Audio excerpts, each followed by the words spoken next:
تو اللہ تعالیٰ ارشاد فرماتا ہے کہ ایسے ہی غور کرو، یہ جو انسان ہے، وَلَقَدْ خَلَقْنَا الْإِنسَانَ، کہ انسان کو ہم نے بنایا، وَنَعْلَمُ مَا تُوَسْوِسُ بِهِ نَفْسُهُ، اور ہم اور اس کے دل میں جو خیالات آتے ہیں ان تک سے ہم خوب خوب واقف ہیں۔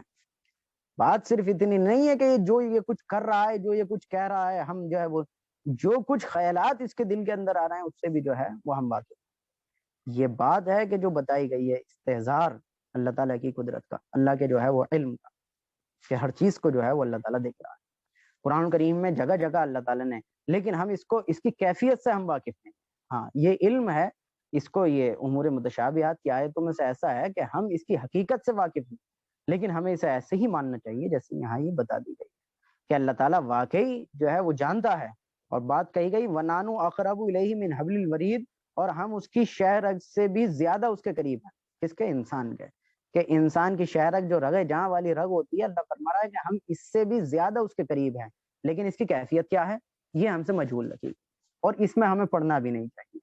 یعنی ہم زیادہ سے زیادہ یہ بات کہہ سکتے ہیں کہ اللہ تعالیٰ ہمارے ساتھ ہے، ہماری شہ رگ سے زیادہ قریب ہے، ہر چیز سے واقف ہے، لیکن اپنی شان کے مطابق۔ اس کی شان کیا ہے وہ وہی جانتا ہے۔ بار بار اس بات کو کہا گیا ہے، سورہ 28 پارے میں سورہ مجادلہ شروع ہوتی ہے، اس کے دوسرے رکوع کا آغاز ہے الم تر ان اللہ یعلم ما فی السماوات و ما فی الارض۔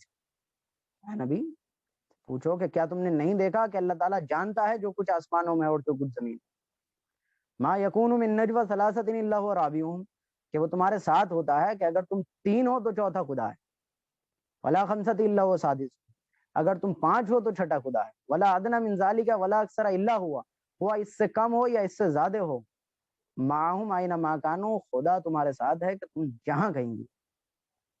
یہ اللہ تعالیٰ کی قدرت کا جو ہے، اللہ تعالیٰ کا علم کا جو ہے وہ استدار ہے، کہ ہم ہر وقت انسان کو جو ہے وہ یہ معلوم ہونا چاہیے کہ میں جو کچھ کر رہا ہوں ایک ہستی ہے کہ جو مجھ پہ جو ہے وہ دیکھ، اور میں اپنے کچھ بھی کیے سے، یہاں تک کہ اگر کسی کے متعلق دل میں کوئی وسوسہ ہے، دل کی جو خرابیاں ہیں، اگر میں اسے جو ہے وہ اپنی زبان پر لاتا ہوں یا اسے عمل میں لاتا ہوں، تو مجھے اس کا بھی جو ہے وہ جواب دینا ہوگا۔ یہ بات ہمیں بہت اچھی طریقے سے جو ہے وہ یاد رکھ لینی چاہیے، یہی باتیں، اور ہم ایمان والے کو یہ چاہیے کہ وہ اللہ پر بھروسہ رکھیں۔ اس کو ہم دوسرے اگر پہلو سے یہ دیکھ لیں تو ایمان والے کو تو ہر وقت اللہ کی قدرت سے کبھی مایوس نہیں ہونا چاہیے۔ مشکل سے مشکل ترین حالات میں بھی اس کے سامنے یہ آیت ہونی چاہیے کہ اللہ تعالیٰ جو ہے وہ ہمارے ساتھ ہے، ہمیں دیکھ رہا ہے۔ موسیٰ علیہ السلام اور ہارون علیہ السلام سے جب یہ بات کہی گئی کہ جاؤ فرعون کے دربار میں اور اسے دعوت دو کہ وہ سرکش ہو گیا، تو موسیٰ علیہ السلام نے کہا کہ اے رب مجھے ڈر ہے کہ وہ ہمیں کہیں نقصان نہ پہنچا دے۔ تو اللہ تعالیٰ نے وہاں ارشاد فرمایا اننی معکما، موسیٰ اور ہارون علیہ السلام سے، کہ میں تم دونوں کے ساتھ ہوں، اسمع و ارا، میں سب کچھ سنتا ہوں اور سنوں گا، اور سب کچھ دیکھتا ہوں اور دیکھتا ہوں۔ پھر جو ہے وہ موسیٰ علیہ السلام اور ہارون علیہ السلام دونوں جو ہے وہ بے خوف چلے گئے کہ جب خدا ہمارے ساتھ ہے تو اب اس بات کی کیا فکر کرنی کہ کون۔ تو یہ آیت یعنی بندے کو انسان سے قریب تر کرتی ہے، اور اس آیت اگر یہ مستحضر ہو تو بہت حد تک جو ہے وہ ہمیں گناہوں سے بچنے میں معاون۔ آگے یہ بات کہی گئی ہے کہ اذ یتلقى المتلقیان عن الیمین وعن الشمال قعید، کہ اس وقت بھی جب اعمال کو لکھنے والے 2 فرشتے لکھ رہے ہوتے ہیں، ایک دائیں جانب ہے اور دوسرا بائیں جانب ہے۔ ما یلفظ من قول الا لدیہ رقیب عتید، کہ انسان کوئی لفظ زبان سے نہیں نکال پاتا مگر اس پر ایک نگراں مقرر ہوتا ہے، ہر وقت لکھنے کے لیے تیار ہے۔ ایک تو یہ بات بتا دی گئی کہ یہ اللہ کا علم ہے، جو کچھ بھی انسان کر رہا ہے اللہ تعالیٰ اسے دیکھ رہا ہے، اس سے بخوبی جو ہے واقف ہے۔ لیکن اس کے بعد اتمام حجت کے لیے مزید اہتمام یہ کیا گیا ہے کہ ہر انسان کے ساتھ جو ہے وہ 2 فرشتے لگا دیے ہیں، عن الیمینی و عن الشمال قعید، کہ ایک دائیں جانب ہے اور دوسرا بائیں جانب بیٹھا ہوتا ہے، اور انسان کوئی لفظ زبان سے نہیں نکال پاتا مگر اس پر ایک نگراں مقرر ہوتا ہے کہ جو ہر وقت لکھنے کے لیے تیار ہے۔ یہ وہ آج جو ہے وہ اس زمانے میں تو یہ تصور ہو سکتا تھا کہ بھئی یہ جو ہے ایک رجسٹر ہے کہ جس میں ساری چیزیں لکھی جا رہی ہیں، لیکن آج سائنس نے ترقی کر کے بتا دیا کہ اس کے جدید جدید کیا کیا ذرائع ہو سکتے ہیں. یعنی ہم جو کچھ بول رہے ہیں یا ہمارے الفاظ جو ہے وہ ہوا میں تحلیل ہو کر سب سو جاتے ہیں, یہ بھی ایک جو ہے وہ تاریخ بن جاتا ہے. اس سے آگے بڑھ کر بات یہ کہی, ایک تو اللہ تعالیٰ خود دیکھ رہا ہے, دوسرا فرشتے مقرر کر دیے ہیں کہ جو اس کے کیے کے اس کے کہے کے تمام تر باتیں جو ہے وہ لکھ رہے ہیں. تیسری بات اتمام حجت کے لیے کہی گئی کہ ہمارا خود وجود ہمارے اعمال کے اوپر گواہ. اس سے بڑی کوئی حقیقت. یعنی کہا گیا سورہ حمیم سجدہ کے اندر کہ حتی اذا ما جاؤہا, کہ جب وہ جہنم کے قریب کر دیے جائیں گے تو شہید علیہم سمعہم وابصارہم وجلودہم بما کانوا یعملون, کہ پھر اس وقت ان کے کان ان کے اوپر گواہ بنیں گے, ان کی آنکھیں ان کے اوپر گواہ بنیں گی, ان کی کھال ان کے اوپر گواہ بنے گی جو کچھ وہ دنیا میں کیا کرتے تھے. وقالوا لجلودہم لما شہدتم علینا, وہ کہیں گے اپنے اعضاء سے, اپنی کھالوں سے کہ تم نے ہمارے خلاف گواہی کیوں دی؟ تو وہ جواب میں عرض کرے گا انسان کا وجود, قالوا انطقنا اللہ الذی انطق کل شیء, کہ ہمیں اللہ نے قوت گویائی عطا کی ہے کہ جس نے ہر چیز کو بول سکتا ہے, اسی نے ہمیں حکم دیا ہے کہ ہم یہ گواہی انسان کے خلاف صادر کریں. تو یہاں یہ بات کہی گئی کہ انسان کوئی لفظ زبان سے نہیں نکال پاتا مگر اس پر ایک نگراں مقرر ہوتا ہے, ہر وقت لکھنے کے لیے تیار. اسی لیے رسول اللہ صلی اللہ علیہ وسلم نے فرمایا کہ من کانا یؤمن باللہ فلیقل خیرا او لیصمت, کہ جو شخص اللہ کے اوپر ایمان رکھتا ہو, اور ایک روایت میں ہے کہ جو شخص اللہ اور آخرت کے اوپر ایمان رکھتا ہو تو اس کو چاہیے کہ وہ اچھی باتیں کہے ورنہ خاموش رہے. رسول اللہ صلی اللہ علیہ وسلم کا ایک فرمان یہ بھی ہے کہ میں نے جہنم میں دیکھا ہے کہ سب سے زیادہ لوگ جہنم میں اپنی زبانوں کی وجہ سے جو ہے وہ داخل. یعنی ہم باتیں کہہ رہے ہیں اور ہمیں یہ معلوم نہیں کہ ہم جو ہے وہ کیا کہتے ہیں. آپ صلی اللہ علیہ وسلم نے یہ بھی فرمایا کہ بدترین ہے وہ شخص جو دوسروں کو خوش کرنے کے لیے صرف جھوٹ بولتا ہے, دوسروں کو ہنسانے کے لیے. ہم تو یہ سمجھتے ہیں نا کہ صرف یہ مذاق ہو رہا ہے, مطلب ہم سے مراد میں بھی اس میں شامل ہوں نا, کہ یہ صرف ایسے ہی مذاق چل رہا ہے, مذاق میں ہم نے یہ بات کہہ دی, مذاق میں جو ہے وہ جھوٹ بول دیا.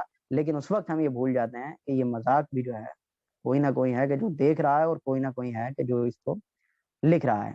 اسی لیے یہاں تک بات کہی کہ کفا بالمری کذبا ان یحدث بکل ما سمع, کہ آدمی کے جھوٹا ہونے کے لیے یہ بات کافی ہے کہ وہ کہیں سے کوئی ایک بات سنے اور بلا تحقیق آگے پہنچا دے. اس بات یہاں تک جو ہے وہ اس سے روکا گیا. تو ہمیں بولنے کے متعلق جو ہے وہ خصوصاً اس بات کی احتیاط رکھنی چاہیے, اور یہ معلوم ہونا چاہیے کہ جو بات بھی ہماری زبانوں سے نکل رہی ہے اس کو لکھنے والا جو ہے وہ لکھ رہا ہے.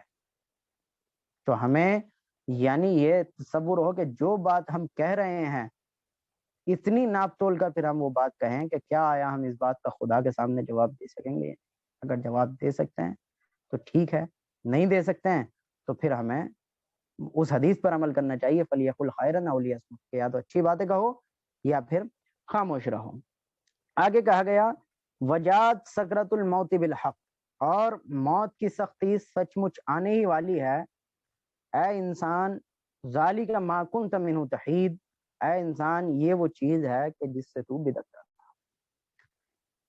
یہ وہ انجام ہے کہ جیسے ابھی شروع میں ہم نے ذکر کیا تھا کہ یہ اتنی بڑی حقیقت ہے کہ ہم ہر انسان جو خدا کو بھی نہیں مانتا وہ بھی اس کو مانتا ہے, لیکن انسانی ہے کہ جس کا رویہ اس کے متعلق جو ہے وہ بالکل متضاد ہے. ہر انسان مانتا ہے کہ مجھے جو ہے مرنا ہے, لیکن مرنے کی کوئی تیاری. ہم ذرا تصور کریں, یہ غور کریں کہ ہمارا معاملہ یہ ہے کہ انسان کی فطرت, انسان کا مزاج یہ بن گیا ہے, اس کی عقل اتنی تیز ہو گئی ہے کہ وہ ہر چیز کی آنے سے پہلے اس کی تیاریاں مکمل کرتے تھے. مثال کے طور پر ہم سمجھ لیں کہ اب جیسے یہ مارچ کا مہینہ شروع ہونے والا ہے, جیسے ہی اپریل کے شروع ہونے سے پہلے اب ہمارے گھروں کے پنکھے ٹھیک ہونے شروع ہو جائیں گے. بھائی اب گرمیاں آ رہی ہیں, ہم جو ہے وہ اے سیاں ٹھیک کرائیں, اپنے پنکھے ٹھیک کرائیں, اپنے کولر ٹھیک کرائیں. ایسی جب سردی آتی ہے تو اس کے آنے سے پہلے لوگ گرم کپڑوں کی تیاریاں کرنے لگتے ہیں. ایسی ہی جب شادی آتی ہے تو شادی کے مہینوں پہلے سے آدمی جو ہے وہ شادی کی تیاریاں کرنے لگتا ہے. لیکن جو زندگی کی سب سے بڑی حقیقت کہ جس سے انسان نہ چاہتے ہوئے بھی انکار نہیں کر سکتا, اس حقیقت کے متعلق انسان کا رویہ یہ ہے, انسان کا مجموعی انسان کا رویہ یہ ہے کہ وہ اس کی تیاری نہیں کرتا. یہ مجموعی انسان کا اس وقت رویہ بن گیا ہے. تو قرآن نے وہ بات کہی اور موت کی سختی سچ مچ آنے والی ہے. تو اے انسان یہ وہ چیز ہے کہ جس سے تو بدکتا تھا. کچھ انسانوں کو اصل میں یہ غفلت بھی ہے کہ جیسے مان لو ہر انسان کو ہو سکتی ہے کہ ابھی ہمارے پاس تو بہت وقت ہے. جو نوجوان ہے وہ اس خام خیالی میں مبتلا ہے کہ ابھی تو جوانی ہے, ابھی جوانی کے بعد جو ہے ہم تیسری سٹیج میں داخل ہوں گے, چوتھی سٹیج میں پھر بڑھاپا آئے گا, اس کے بعد جو ہے وہ کہیں موت کا مرحلہ ہے. یہ اس طریقے کے لوگوں کو جو ہے وہ غلط فہمیاں ہیں. منصوبے ہیں لوگوں کے 20 50 سال کے کہ ہمیں اگلے 10 سال میں یہ کرنا ہے, اگلے 5 سال میں یہ کرنا ہے, اگلے 20 سال کے اندر یہ کرنا ہے. یہ ہمارے پورے پروجیکٹ کے اندر یہ جو بھی کچھ ہم اپنی زندگی کا لائحہ عمل بنا رہے ہیں اس میں ہم نے موت کو اس سے خارج کر دیا ہے. مجموعی طور پر انسان نے اس کو خارج کر دیا. وقت اس کی اجازت نہیں دیتا, حالانکہ بہت تفصیل سے گفتگو ہونی ہے. تو یہ ہمارے پاس کتنا وقت ہے اس پر جو ہے بہت بات کہی جا سکتی ہے. لیکن حرف آخر یعنی بالکل آخری بات جو مجھے سب سے زیادہ اچھی لگتی ہے اس مسئلے میں علامہ ابن رشد نے کہی. علامہ ابن رشد نے بڑے عالم ہیں خیر, تو انہوں نے یہ بتایا ہے اور بالکل آخری درجے میں بتایا ہے کہ ایک آدمی کے پاس کتنا وقت ہے.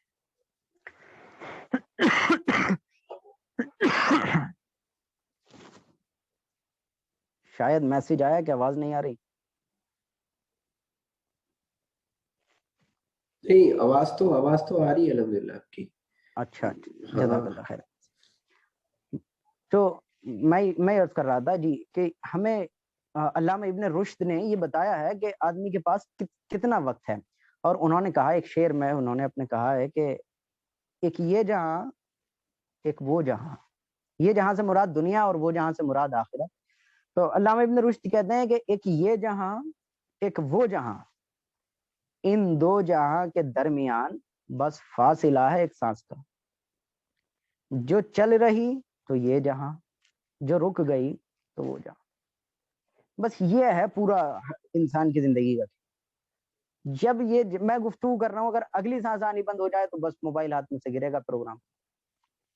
تو یہ ہماری زندگی کی وہ حقیقت ہے کہ جس کو یہاں پر جو ہے وہ کہا گیا ہے کہ وجات سکرت الموت بالحق, اور موت کی سختی سچ مچ. سکرت اس بے ہوشی کو کہتے ہیں کہ جو بالکل موت سے پہلے آدمی کے اوپر ایک غشی طاری ہوتی ہے.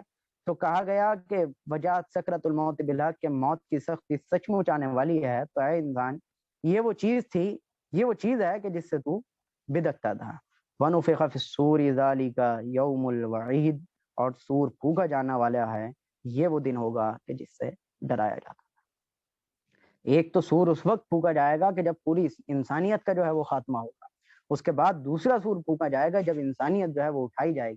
تو سورۃ المومنون میں یہ بات کہی ہے فَإِذَا نُفِخَ فِي الصُّورِ فَلَا أَنْسَابَ بَيْنَهُمْ يَوْمَئِذٍ وَلَا يَتَسَاءَلُونَ, کہ جب سور کے اندر پھونک مار دی جائے گی تو تمام رشتے ٹوٹ جائیں. فَلَا أَنْسَابَ بَيْنَهُمْ يَوْمَئِذٍ وَلَا يَتَسَاءَلُونَ, تو پھر اس روز جو ہے وہ کوئی کسی کو پوچھنے والا نہیں. پہلے سور کا پھونکنے کے بعد ہی جو ہے وہ معاملہ یہ ہوگا کہ پھر جب انسان دوبارہ اٹھے گا تو اس وقت ہر انسان کو پھر اپنی فکر ہوگی. اس روز ولا تزر وازرۃ وزر اخرى, کہ کوئی بوجھ اٹھانے والا کسی کا بوجھ نہ اٹھا سکے گا. قرآن نے ہر ایک رشتے کو جو دنیا کے اندر اہم سمجھا جاتا ہے کہ جس میں آدمی اللہ کی ناراضگی مول لے کر اس رشتے کو بچانے کی کوشش کرتا ہے, ہر ایک رشتے کا نام لے کر بات کہی گئی ہے کہ یہ تمہارے کسی کام کر سکے گا. سورہ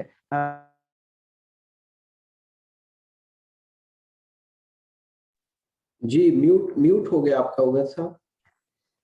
یوم یفر المرء من اخیہ وامہ وابیہ وصاحبتہ وبنیہ, کہ اس دن جب آدمی اپنے یوم یفر المرء من اخیہ کے بھائی سے بھاگے گا, وامہ وابیہ یعنی آدمی ماں سے, اپنے بیٹے سے, اب زوج اپنی بیوی سے, ہر انسان جو ہے وہ ایک دوسرے سے جو ہے وہ بھاگ رہا ہوگا. رشتوں کو مخاطب کر کے کہا, ایسے ہی کہا کہ جو آج جگری دوست ہیں کہ جس کی ہم دوستی نبھانے کے لیے سب کچھ کر گزرتے ہیں, اس کے بارے میں کہا کہ ولا یسل حمیم حمیما, کہ اس دن کوئی جگری دوست کسی جگری دوست کو پوچھنے والا نہیں ہوگا. تو یہ اس دن کا عالم ہے کہ جس دن یہاں یہ بات کہی کہ جب سور پھونکا جانے والا ہے, یہ وہ دن ہوگا کہ جس سے ڈرایا جاتا تھا. وجات کل نفس معها سائق و شہید, اور ہر شخص اس طرح آئے گا کہ اس کے ساتھ ایک ہانکنے والا ہوگا اور ایک گواہی دینے والا. یہ جب انسان کو اٹھا کر میدان حشر کی طرف ہانکا جائے گا تو اس دن یہ حال ہوگا کہ ایک شخص ہے کہ جو اس کو ہانک رہا ہوگا اور دوسرا اس کے گواہیوں کا وہ رجسٹر اپنے ہاتھ میں لے کر چل رہا ہوگا. لقد كنت في غفلة من هذا فكشفنا عنك غطاءك فبصرك اليوم حديد.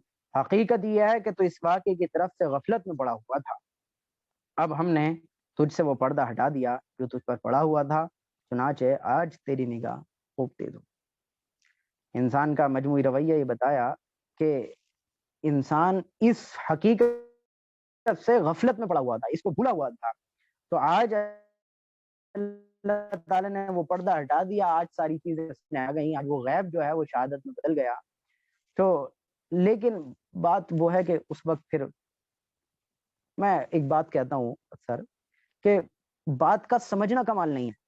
کوئی آدمی کہتا ہے نا میں بات سمجھ گیا، تو میں کہتا ہوں کہ نہیں، بات کا صرف بات کا سمجھنا کمال نہیں، بات کا اپنے وقت میں سمجھنا کمال ہے. بات تو فرعون بھی سمجھ گیا تھا.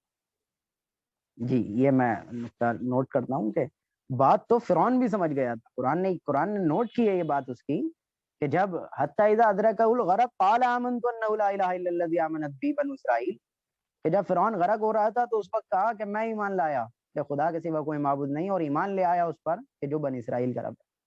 اللہ تعالیٰ نے اس کا جواب یہ دیا کہ الان، اب، وقد عصیت قبل، حالانکہ تو اس سے پہلے نافرمانیاں کرتا تھا، وَكُنْتَ مِنَ الْمُفْسِدِينَ، اور فساد برپا کرنے والوں میں شامل.